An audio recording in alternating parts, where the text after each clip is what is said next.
Some of the problems of St Anne's are apparent enough. But people are not starving, not in rags, not sleeping in the open. It's difficult to realise to what extent many people are deprived of things everyone else takes for granted. But we know more about this area than other similar ones. Researchers from the University of Nottingham have studied it closely. Poverty isn't a thing that you're either in or not in.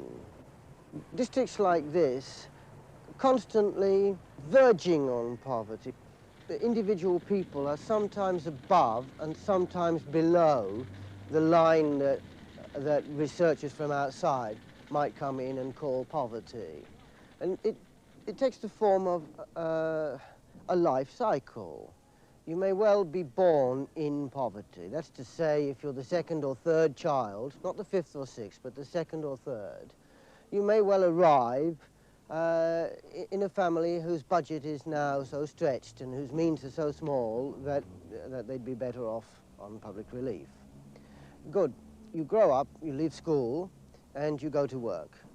And at that point, you take yourself and the family above the line, because there are now the incomes of all the children coming into the house.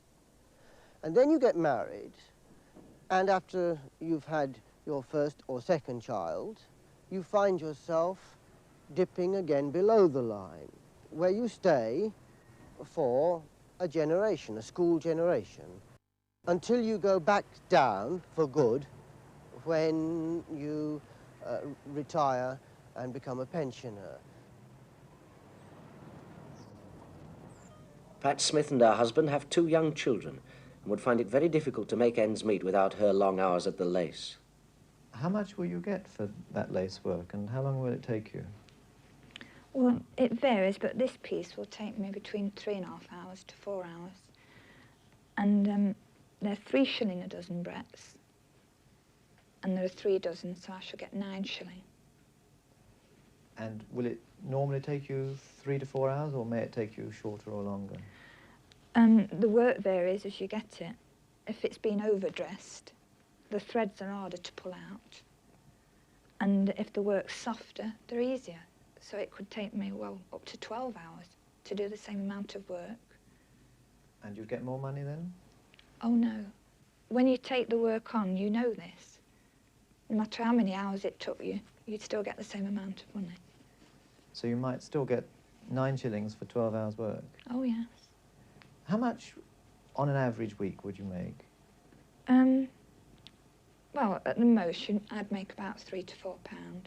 But if you've got a poor week, you can earn as little as 30 shillings. Could you manage without doing the lace? I have stopped on the odd occasion if I've been ill, but you feel the pinch straight away because you've been used to it. How much does your husband earn? His full week is £12.10, but he comes home with about £11 after that. That's £12.10 and then... His stoppages. Of this £11, 50 shillings goes in rent for a house with no bath and an outdoor lavatory. The house is very damp, but because they've worked hard, it doesn't look it. No, because my husband's put wood on the walls.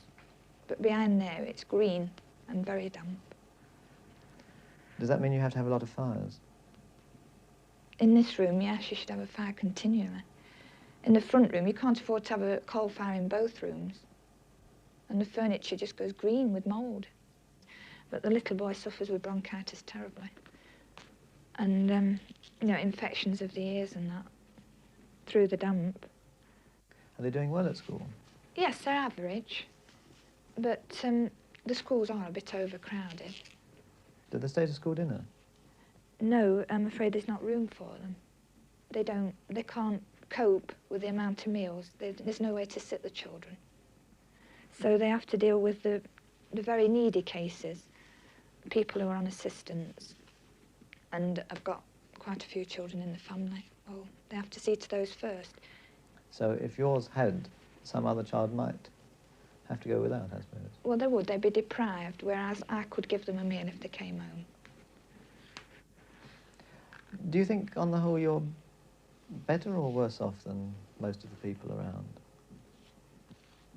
I don't know. In some cases where people are on relief or assistance, they're drawing more than my husband is going to work,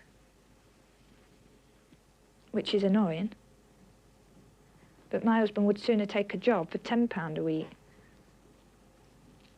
than go on the assistance or the dole. Do you think it's fairly widespread around here that people just can't live on the wage that the man brings home?